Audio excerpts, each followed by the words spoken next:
Hey everybody, how's it going? Thanks for joining me this afternoon. I'm going to give it a minute or two as people start filtering in.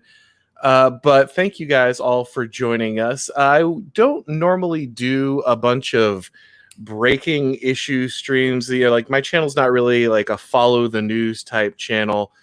But I had to make an exception this weekend because the media really had a week. Like they had a banner week and they decided that they were going to announce it to everybody.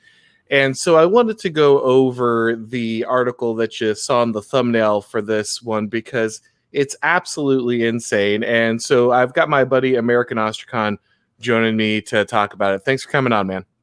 Yeah, it's a pleasure to be here, Auron. This is I usually stay away from the topical stuff as well, but this one's so blatant that it deserves a discussion. Yeah, and I think it's particularly with this channel because, one of the things that I do a lot of talking about is, Moldbug's theory of the cathedral and, kind of, how these different forces end up, impacting our politics and this kind of thing. And you talk about that for a year, and then they just write an article. They just write an article coming out and saying directly, yes, this is what we do. Yes, powerful people in media, in education, in business, in the bureaucratic state, we all work together to do this thing. That's literally what the article from the Times is about. Let me just go ahead, I guess, and try to share that. Let me go ahead and do that real quick so that everybody can see what we're talking about. Bear with me, guys. I am Boomer. No, you're not. I mean, when it comes to technology, not the not my direct age, but all right. So, can everybody see that? Okay, is that showing up on your screen? All right. I see it. Okay, good. All right. So yeah, the title of the article is literally "The Secret History of the Shadow Campaign That Saved the 2020 Election." And to be clear, we are not, of course, because we are on YouTube, we are not in any way questioning the outcome or its validity here. We are literally reading an article from a trusted source about what happened.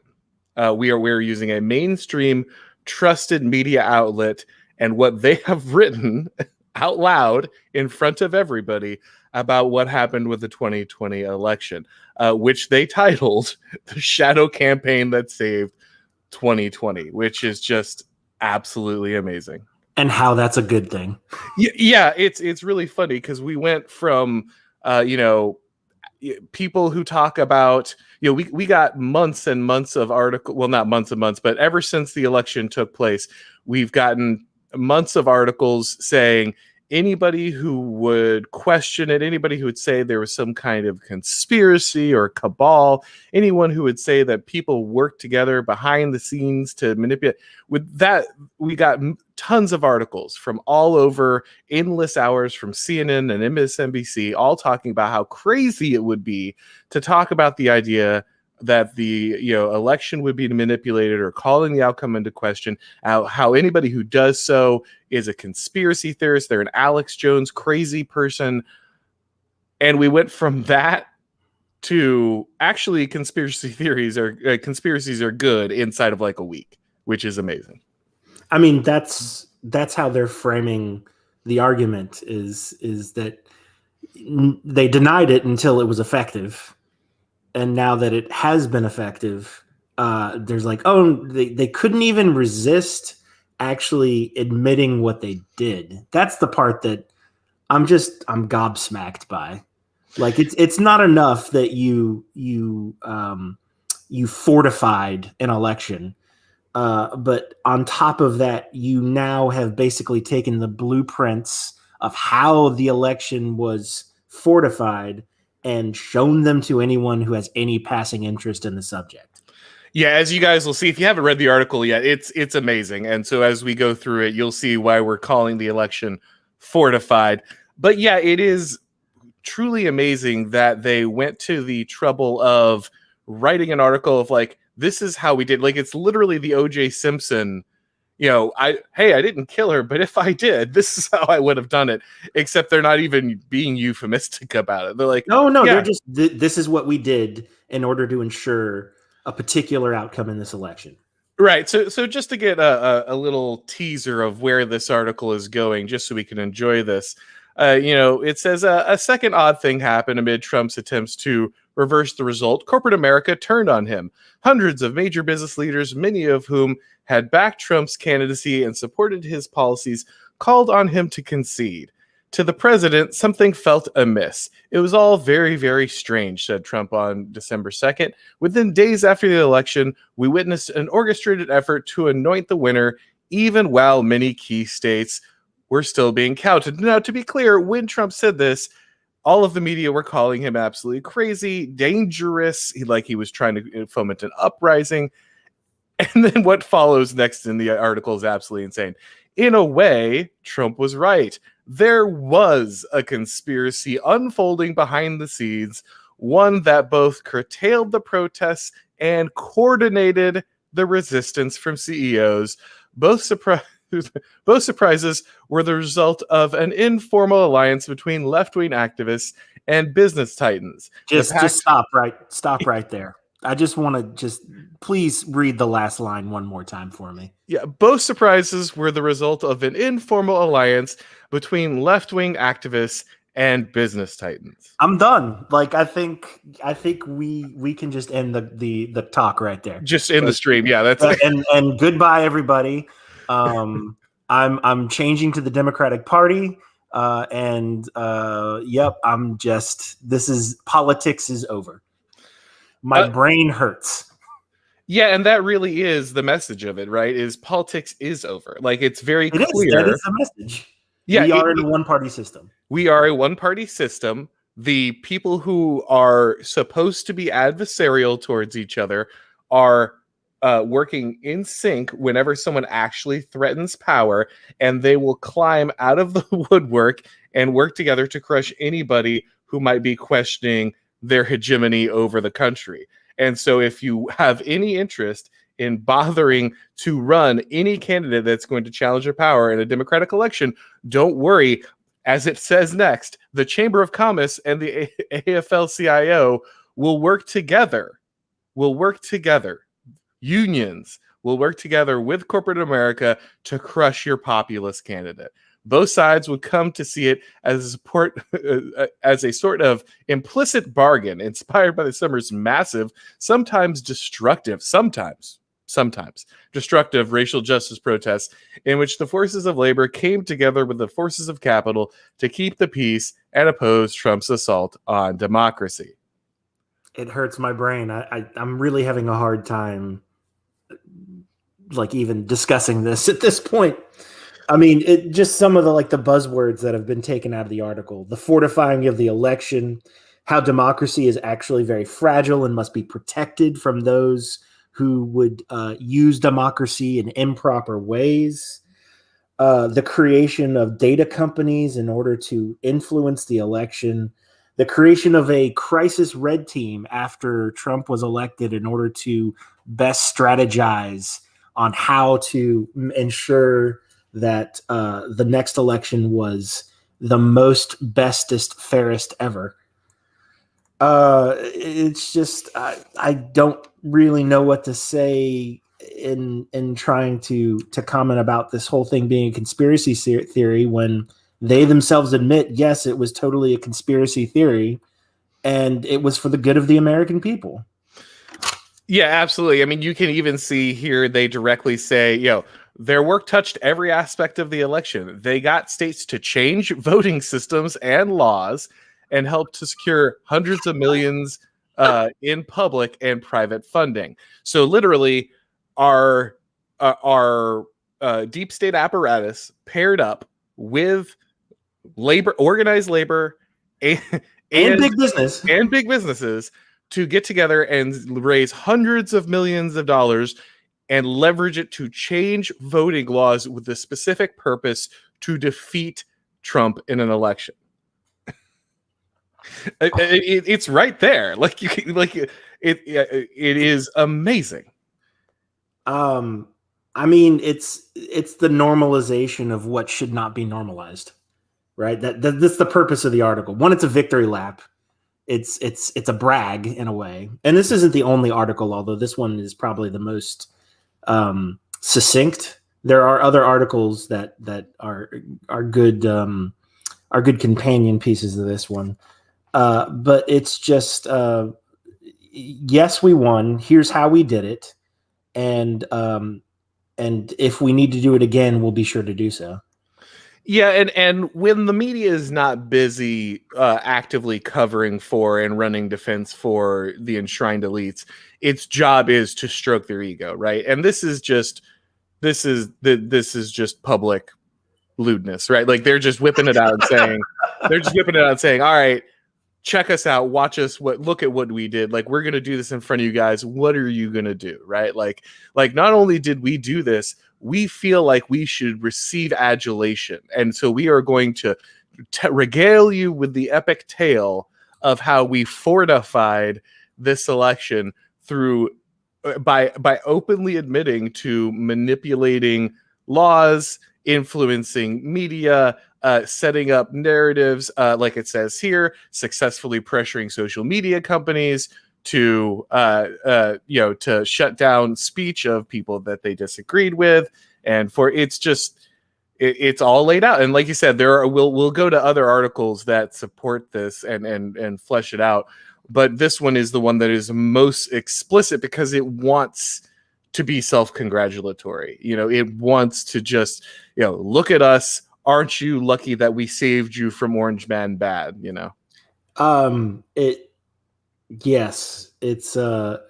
It speaks for itself. There's very little to actually debate at this point, other than just pointing out that this thing exists. It would be it's the historical equivalent of the conspirators who assassinated Julius Caesar, writing a book about it and then telling everyone every detail of how they actually committed their conspiracy. I mean, in some ways, that's kind of what happened, right? Like, I mean, it was a social, or it was a professional assassination, a character assassination, as opposed to a physical assassination. But that's pretty much what happened. It's here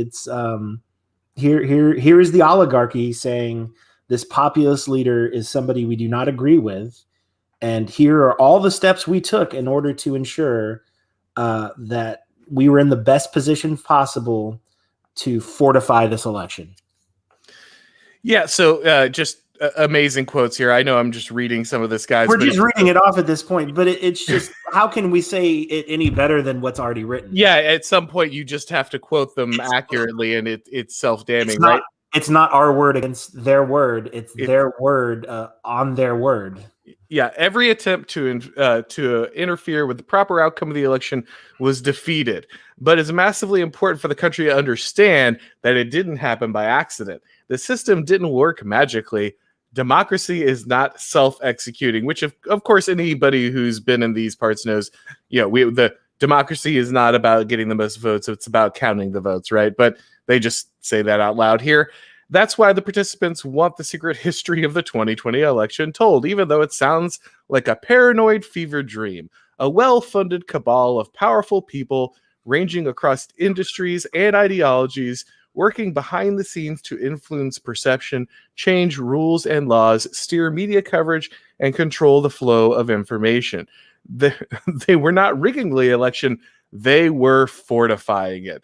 And they believe the public needs to understand the system's fragility in order to ensure democracy in America endures. And it's like you were saying, democracy is so fragile. It's so fragile. And of course, the question you might want to ask yourself is, why are we relying entirely on a system that's supposed to be so fragile? Then it apparently isn't fit for purpose if it's so fragile. But the great thing is, of course, democracy is not fragile; it's anti-fragile. At least when it's properly guided by a oligarchy, which is literally what So they it's are not a explaining democracy here. at that point. It's an oligarchy. Well, democracy always becomes it, but yeah, well, I know. We won't get too into the weeds about that. But yeah, they're literally describing how the oligarchy bands together in times of crisis. Like, don't get me wrong, each of these little factions, different corporations, labor, academia, They'll all go the back media. to their groups. Yeah, they'll throw stones at each other, as soon as the threat's gone. But when the system is threatened, when the people in power might actually see a change, there might actually be someone who's looking to shake things up. Don't worry, every bit of the oligarchy will work in sync together, out in the open, announcing it in an article after it's done, expecting the adulation of the subjects they just saved from the Orange Menace. I mean, you can't fault them for being too subtle. Well, and so that's an interesting thing is, a lot of what we've talked about before has, or at least I have on this channel, has been the way the cathedral works, the way that you have kind of this emergent system that works towards the same goal, but necessarily doesn't have to be directed by people.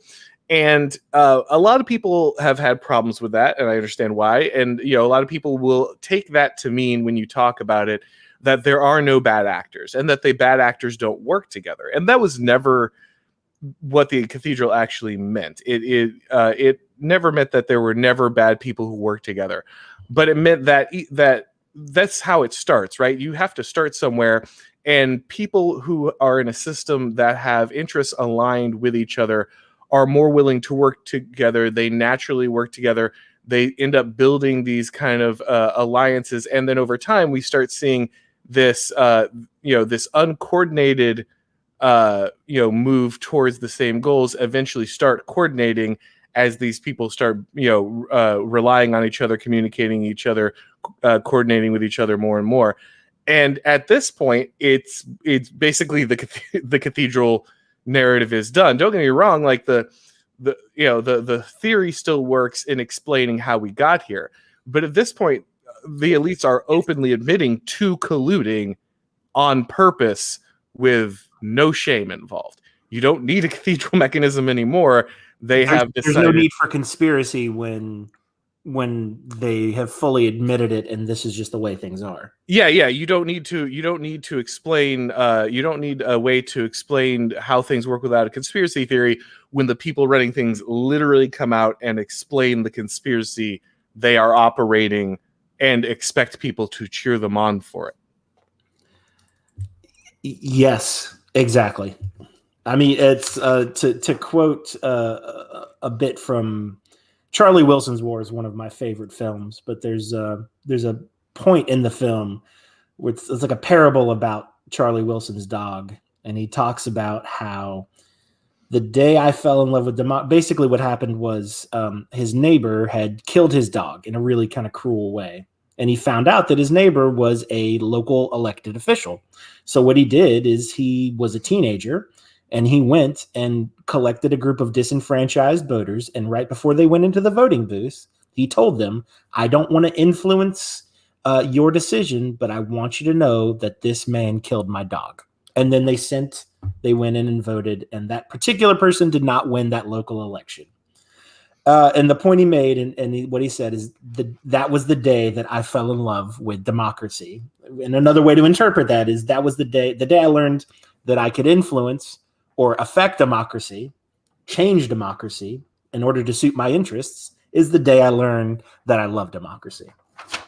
Yeah, and obviously in that story, he's doing it in a far more organic way. A lot of people would argue, hey, making arguments is how you change democracy. But clearly what you're talking about there is his willingness to drive a certain specific demographic he identifies that he knew he could talk into voting the right way.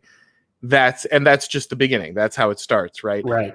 And obviously they are admitting to this. Obviously, this is a key. When people mean get out the vote efforts, that's what they're talking about here. Get out the vote and vote Democrat. Right, exactly. And what they're doing is obviously guiding it in a particular way. And what I think is so interesting is if you go back and you read books like I think the book's called Public Opinion. It's a Walter Lippmann book. But if you read it, he's a good liberal. He's a liberal of his time, a mainstream liberal. And he openly says in the book, like, look, you have to guide people to vote correctly in a democracy. Like, you have to, the media's job is to deliver people the information they need so that they vote the correct way. So this is not something that's particularly new or particularly new liberal attitude. It's more brazen. Well, it's the willingness to basically take what has been well known as the Democratic machine in places like Chicago and basically take it nationwide. Take the shipping in voters, changing voting laws, and then obviously the power of the media has been absolutely magnified beyond anything imaginable. It's now not just to the point where media reaches everybody, but to the point where media is constantly beating people in the face 24/7. You can't escape media narratives anymore. It's not just hearing them. You can't even escape them. And so the media literally can just pummel people until they get exhausted and do what they're supposed to do just to stop being told that they're some bad, terrible, racist, bigot, whatever, that they're yelling at them. And then, of course, that never stops them. They just turn it towards the next thing. But that is the constant droning is what drives people nuts. And the ability to do that nationwide and make people think that like voting this particular way is saving the country is just absolutely overwhelming. If we're going to talk about this article as being the strategic way or the strategic plan of how they were successful in fortifying the election, the NPR article really, which is entitled "How Private Money from Facebook CEOs Saved the 2020 Election," is a really more at the tactical level, and it really kind of breaks down the flow of funds and how that was used to ensure certain election results. Yeah, and before we make that jump to that article, though, I want to bring up something that you pointed out to me before we got started, because I had missed this in my initial reading, just because I was amazed at what they were willing to admit here. So in March, activists appealed to Congress to steer COVID relief money to the election administration. Led by Leadership Conference on Civil and Human Rights, more than 150 organizers signed a letter to every member of Congress seeking $2 billion in election funding. It was somewhat successful. They only got $400 million. So if you're wondering where your COVID relief money went to, if you're wondering why your business was shut down and they couldn't afford to, help take care of you, the government couldn't afford to to make vaccination sure that, delays. Yeah. Why your vaccinations are delayed, why it's a absolute really ridiculous cluster of people trying to get this vaccination out. Why is all this thing a mess? Oh, because we were busy shoveling that COVID relief money into the fortification of democracy. Election. Yeah, absolutely. And it's great because right now I see a lot of people on, kind of the dissident left, the people who are pretending that they're not on board with the Joe Biden thing, and they're doing, they're saying things like, well, labor will save us. Organizations like labor will allow us to will allow us to break out of this stuff. Or, we didn't want to vote for Joe Biden, but at least he'll bring this kind of relief. It's like, no, guys, literally every institution you guys think is going to bail you out of this is a captive of the system as well. Like, the labor is just as likely as a neoconservative to come out and say, sorry, we have to block populism. We have to maintain the system. Sorry, we can't go out and get proper funding for COVID relief. We have to shovel that money into manipulating the system. So, and then like guys like Bernie Sanders, who just voted down a new minimum wage and just said, no, actually, Joe Biden shouldn't give us $2,000 checks. Like, every one of these people are just bootlickers of the regime. They have no interest in actually changing anything. As weak as Trump was in many different ways, and that people know I'm not the biggest Trump supporter, as weak as he was in many ways, at least he was a real, genuine threat to the system. As mild as it was, as easy as it was for them to throw off, at least they actually saw him as a threat and had to mobilize against him. And you can see all these cowards on the left who are just willing to lick that boot the minute their power is actually threatened.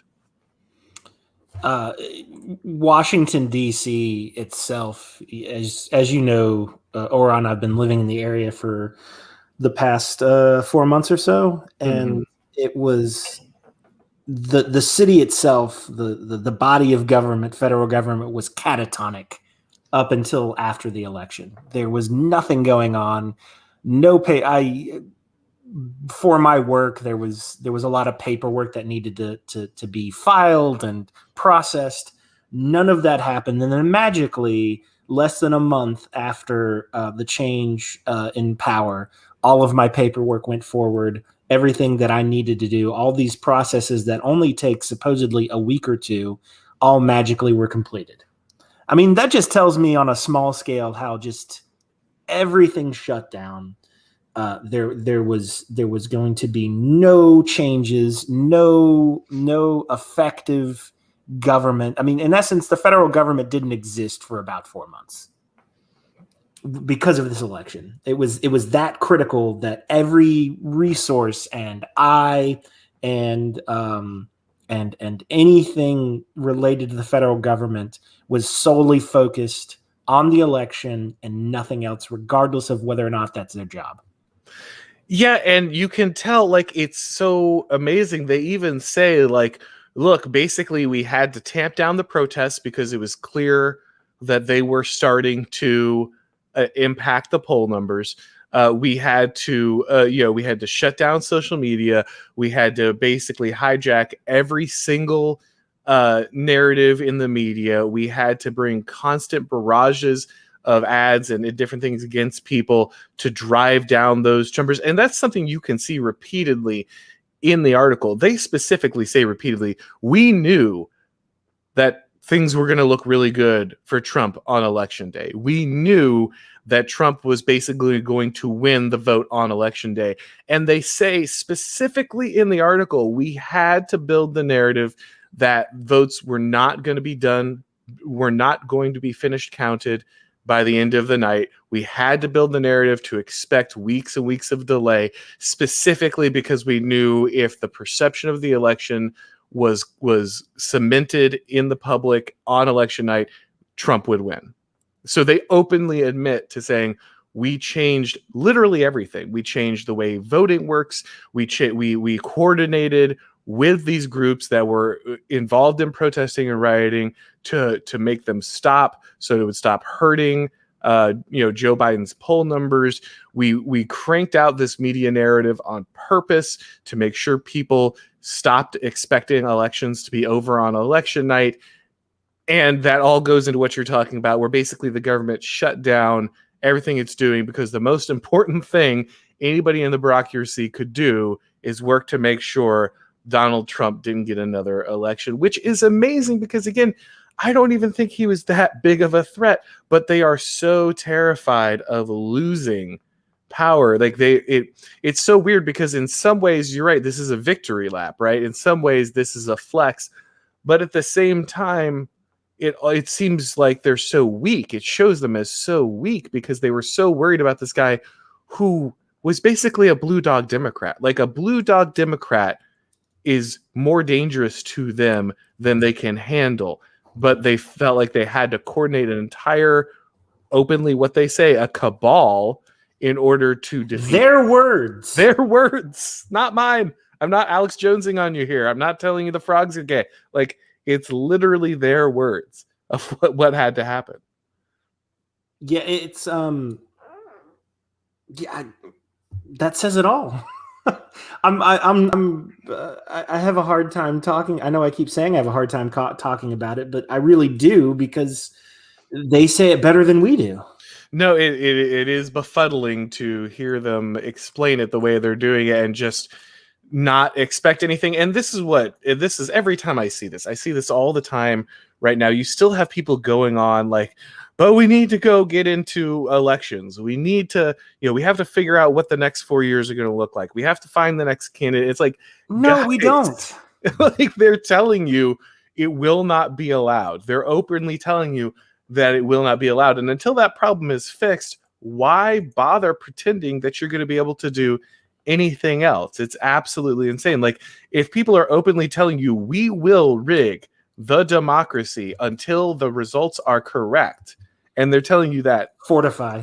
Yes, absolutely. That's what I meant, YouTube. I'm sorry.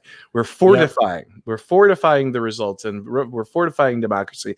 And and if they're coming out and saying that democracy will always be fortified every single time this kind of thing happens, then I don't know why people are pretending there's going to be another election. I mean, there'll technically be another election, but who are we kidding at this point?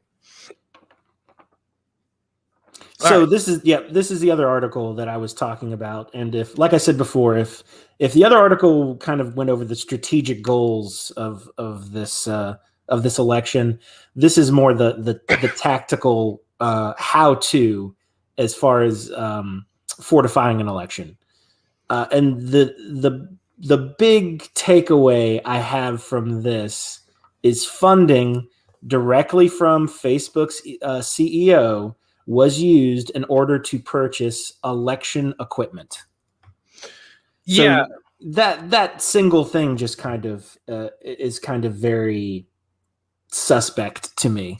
I mean, obviously, there's a lot more to it than that, and the article breaks down how the funds were used and what purpose they were used for through a series of bar graphs. But for the simple fact that you've got a CEO going out of his way to purchase equipment for an election for the federal government. Yeah, absolutely. And as they made clear, the other article, which actually cited some of this information, but this one, you're right, is far more in depth on it. Because this one is from last year, right? This is from December. But the amazing thing is that it wasn't just Zuckerberg. It was a number of different people who did this thing. He was just one of the largest. And it's interesting because Zuckerberg's probably taken the most heat for his lack of proper censorship on his platform. Like, they're constantly like, oh, Facebook is destroying their election. He's their favorite whipping boy.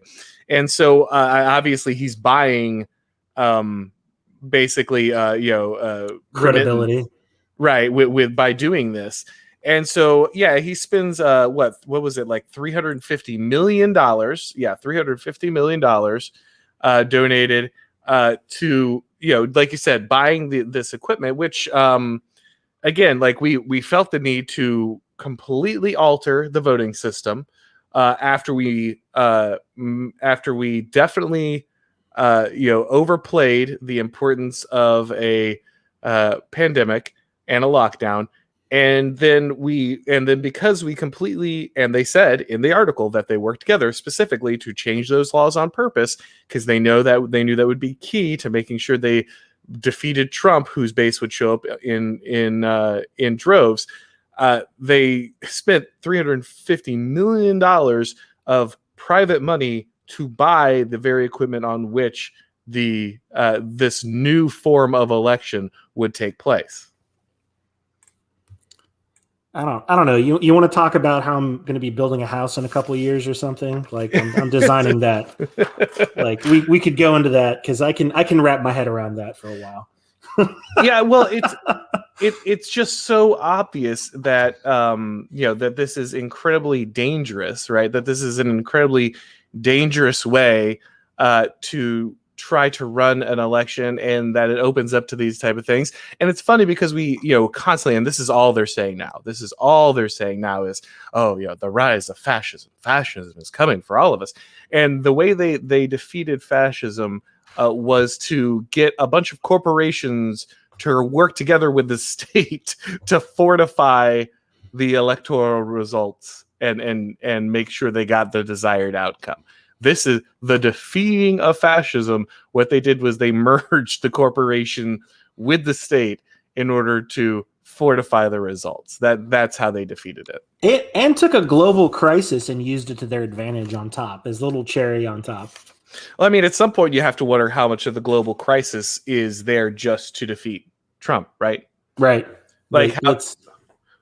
Like how many people around the world, like obviously there are places, COVID is real, to be clear, guys. Like COVID is very real. COVID is real. Like people died from it. I know people who died from it. Like it's a real disease. But obviously, like if you look at the numbers, it's something like anyone under 40 has like a 99.5% survival rate. Like clearly it's not as dangerous as most people have made it out to be. Places like Italy got hit hard. It's a good thing that they were doing some of the things they were doing.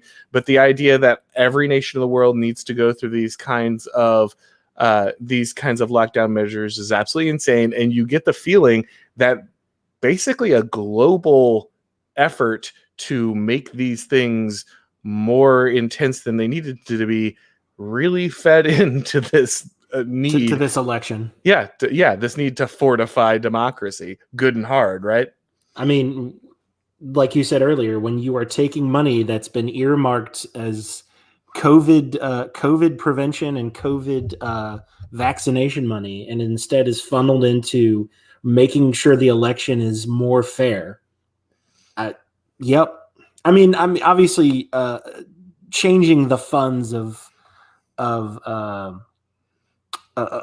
earmarked money is nothing new in the U.S. government, but the amount of money that was funneled from one intended purpose into another really blows my mind. Well, and at a time when all the government could say was how dire this was, like how essential it was to get COVID relief and how dangerous COVID was and how much people were hurting. And this was all we were hearing over and over again. But clearly their actual priority, like what was actually dangerous to people in power, was the possibility that Donald Trump might secure the election, right? And so that's where the funding actually had to go. I have a thought, was it the intended purpose to have everyone on lockdown in order to minimize people being able to come together socially, in order to as far as to kill any grassroots movements? Well, and this is always the question, right? How much of this is coordinated? How much of this is emergent, right? How much is it? Well, apparently a lot of it's coordinated. Absolutely. They're saying it's coordinated. Right. So the thing we know for sure, because literally the Times Magazine article said it out in the open, is that there is definite coordination. So we know that 100%. The question is how much of the total situation, from the response to the pandemic to the measures taken then with the lockdown to the need to vote by mail to the restriction of movement of people, from thing to thing, is it happy coincidence those things work together, or did they realize that it was useful and then amplify it, or was it all set up from the beginning? Maybe they'll write another article and tell us, maybe we'll get an article 6 months down the road saying how actually the lockdowns were necessary, even though the establishment knew that things were not as bad as they were making them. But they were necessary to make sure that evil MAGA supporters didn't get out in the streets and do terrible things, right? That could be the case. And of course, it's so clear just from the small amount of what we got how the system worked, right? We had months and months and months of BLM and Antifa protesters out destroying everything they could, literally killing people, burning everything in sight, basically taking out police officers. There was very little to no consequence for the vast majority of people involved in that. It was, in fact, in many cases, we saw the municipalities and the media working with them to coordinate those efforts. And then the one time Trump supporters gather, obviously we know what happened. We don't need to go into it because I don't know what YouTube's doing and I don't want them flagging things. But the one time that the Trump supporters are really able to gather in a way that's meaningful, obviously the hammer gets dropped. We've got multiple USA Today, multiple media outlets are coordinating to identify every single person in every picture. The law enforcement is working to bust every single person. And so we see children of the people who were in DC are actively reporting on their parents. Yeah, and that's, I mean, it really can't get more Orwellian than that, right? It really cannot. You can't see this as anything other than we have a two-tiered justice system. Very clearly, the law applies to you differently based on the political party you support, and we have a state religion that is so omnipresent that it will get children to inform their parents for a pat on the head from the state. And so how much of this lockdown was manufactured, how much of it was real, how much of it was just useful, hard to know. But it's very, as always, before we would have said, obviously very convenient that all these things work together. But obviously it's not convenient. The Times article tells us it's in no way convenient. It's set up that way. I'm going to go find 5 acres of land and build my house and hang out there. Yeah. Yep. I mean, obviously, I'm sure I'm sure we'll continue to have talks in the future, but I feel like this one really just takes the cake, Auron. Yeah, and that's the thing, the impetus when you see something like this is definitely okay. We gotta separate. I worry about how much they're gonna let people do that, but I think in some ways, if this doesn't make you post-political, then nothing will, right? Like if it's really important, and this is something that I've talked about. A lot of people said, that's giving up. That's walking away and giving up. How can you not fight? I said, look, you gotta become post-political. You gotta say, look, the politics is not going to change this. I know there is no difference. I know that taking action in this way is not going to change things, and I need to move on. And I get it. Like it was. I understand people backing Trump. Obviously, the way the established reacted to him made him look like a real threat to them. And maybe he even was. Like maybe at some point he really even was. And so I don't fault people for believing in Trump. I don't fault people for supporting him and fighting for him. But I think at this point, it's very clear what happened, right? It's very clear that elections are not an option. They are specifically not allowed to be an option.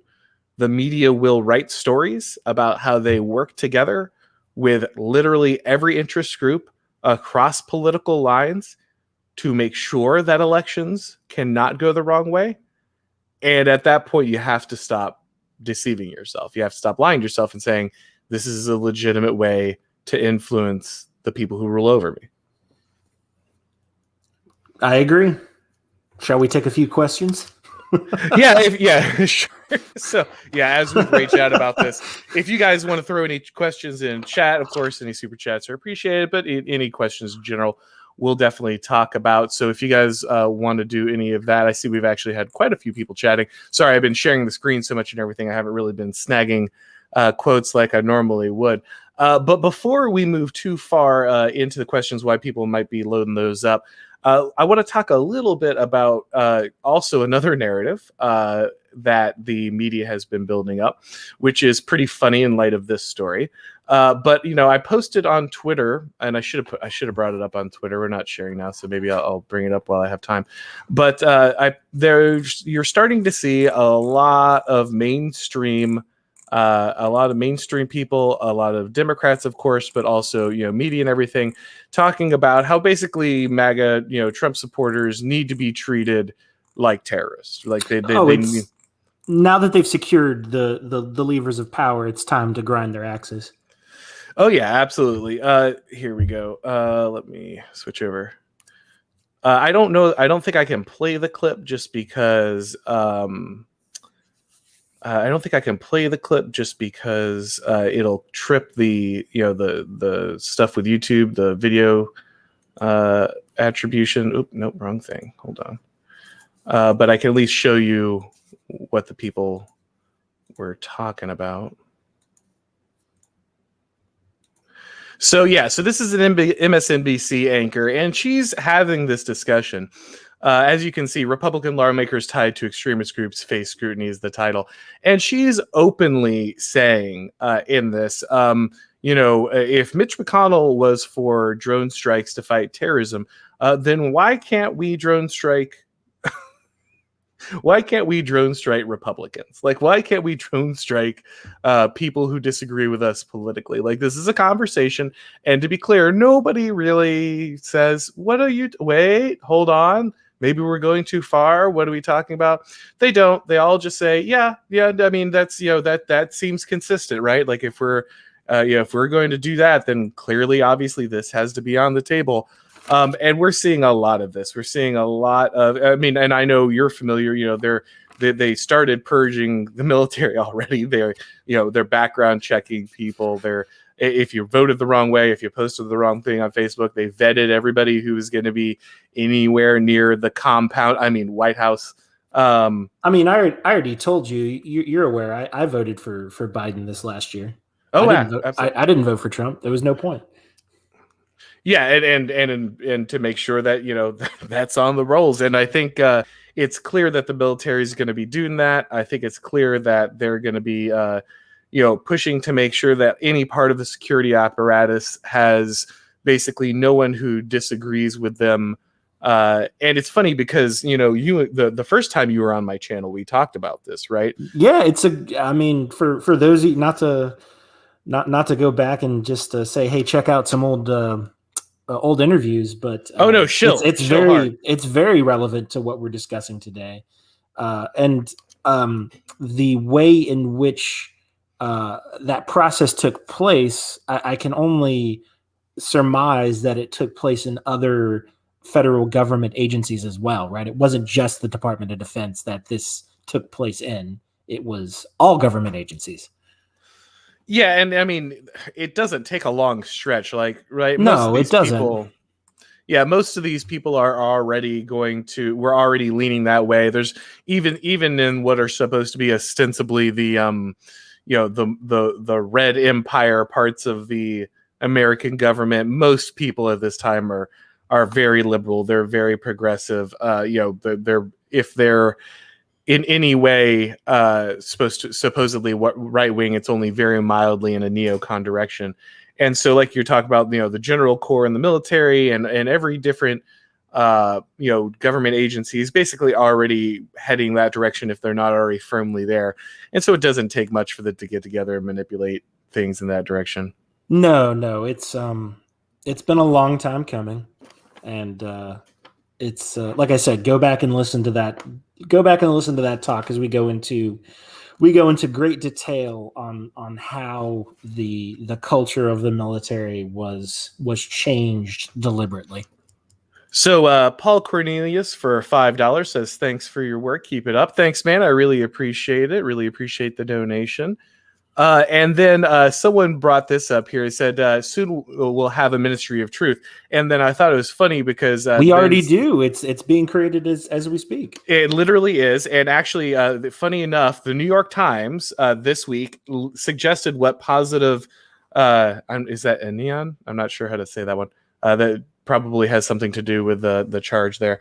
But they'll call it reality czar. So I think it was last week, the New York Times literally came out with a op-ed saying we need a reality czar. Like, we need a department specifically geared to defeat misinformation. They literally suggested creating a Ministry of Truth, like without a hint of irony. Yep. The what's the FBI working on right now? We talked about this. They're working on the creation of a domestic terrorism task force. Domestic terrorism task force. In other words, they're working on the creation of a secret police force. That's exactly, for people who don't understand what that euphemism means. That means they're creating the secret police. They're actively making sure that there is a department of the government specifically dedicated to domestic terrorism, which means spreading any kind of information that is not approved by the state. That is something that's actively happening. And again, a lot of people say, well, yeah, this has been happening for years. And you're right, it has. But the formalization is really interesting. And in some ways, I think positive, right? This one's just too funny not to click on. Can I bring my pillow to the gulag cell? Sir, it's going to be issued to you at the cell. That's right. God bless that guy. But yeah, no, the way in which they have been making all of this formal is absolutely insane, which it could be helpful, right? It's getting harder and harder for people to debate any of this stuff anymore. Even the most blue-pilled people I know, people who have defended basically every move of the regime, are basically now having to either openly admit that they're on board with whatever the elites do, or they're having to say, yes, absolutely, these things are being manipulated. Like there's no room to run anymore with most of this. Yes, you are correct. Let me see here. Got the the Gulag Archipelago. That reminds me, we still need to put that T-shirt together for the Capitoline the Capitoline Guild of Millers T-shirt. Yeah. And I think the Gulag Archie pillow maybe another one. Yeah. Well, I've got the merch store. If you guys have any interest in getting any of the memes, I put a lot of memes on Twitter. If you guys have any interest in getting the memes as merch, that does exist. So if we want to make a T-shirt, I've got the everything set up for that. But guys, we're gonna probably start winding up here. Like I said, nothing hard hitting. I don't know if this is going to be a regular feature of the channel, but I'm usually not the current events guy. I'm usually not the guy chasing down news stories. I tend to spend more time on political theory and that kind of thing. But it was just so amazing to see just them come out and the cathedral to just take a victory lap in public and to just announce that out loud the way that they did. I thought was absolutely amazing, and I just had to do something about it.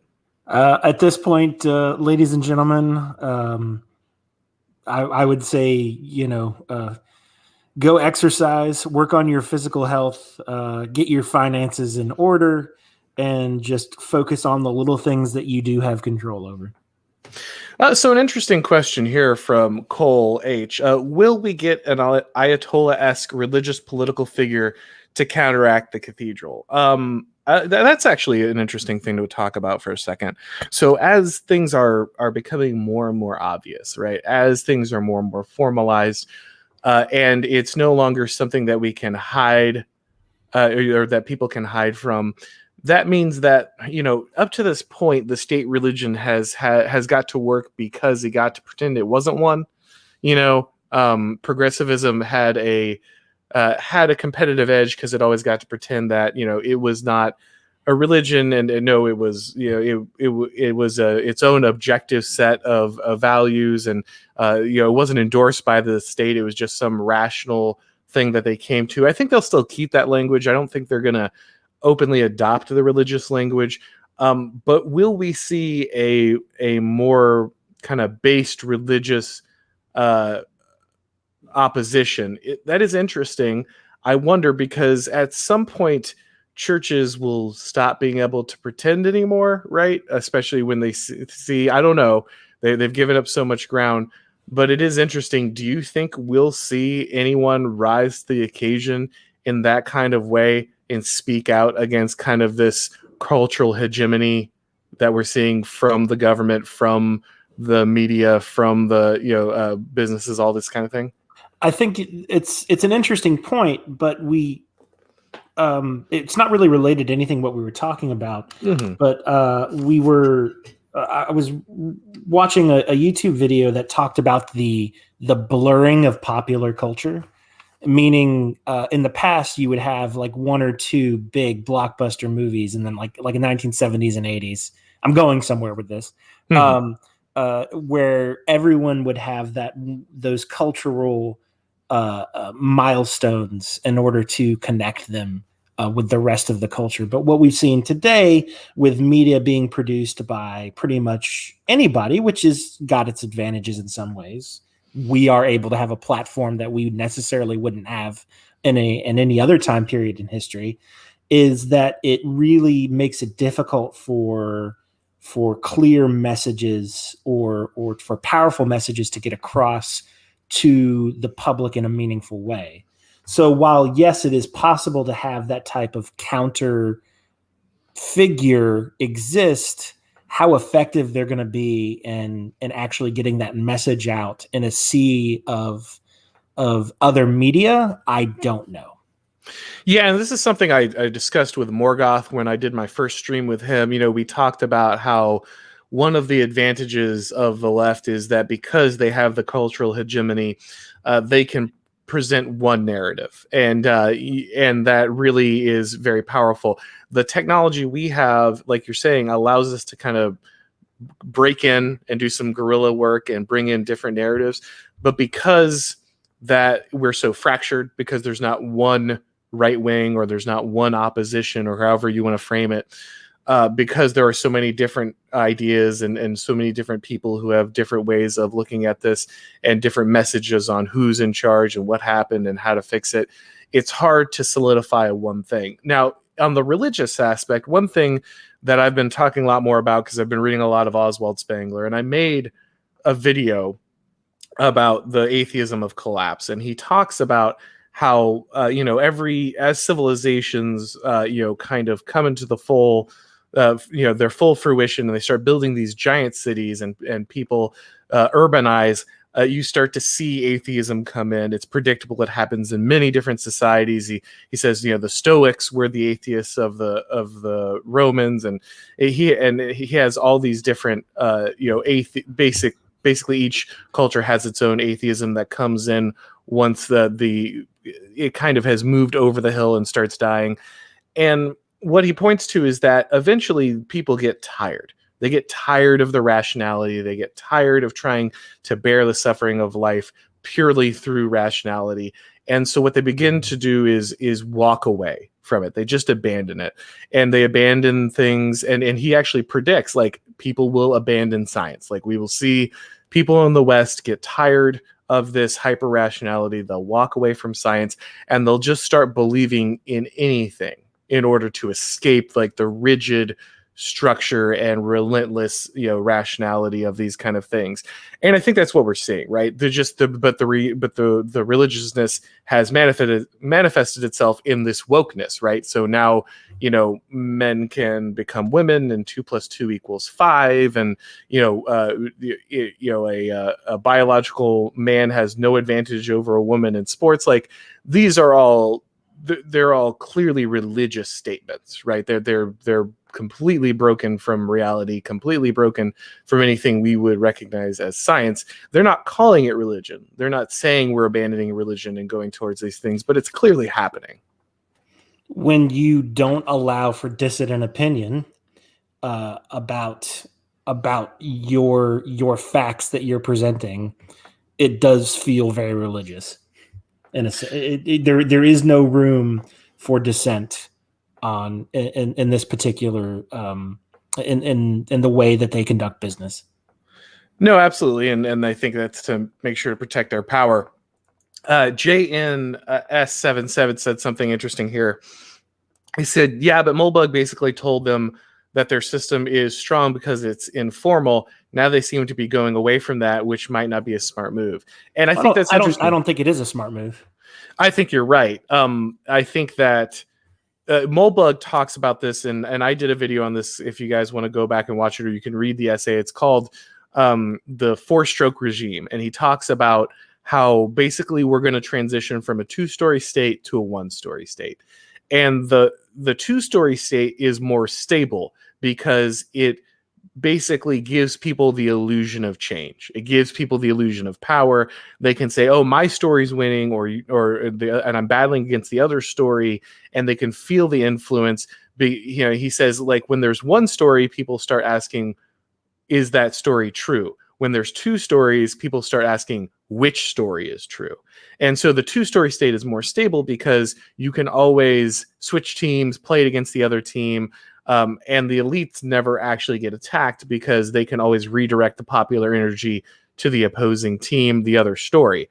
As we shift out of the two-story state and we become what is clearly a one-party system, a one-party regime, a one-story regime, we start seeing that they will gain power in the way that any one-party state would. Like, they'll have total control, and they're allowed to be out in public using that formal power of things like the Ministry of Truth to crush their opposition. They can openly write articles about how they've teamed up with business and labor and tech to crush dissent and not expect any real consequences.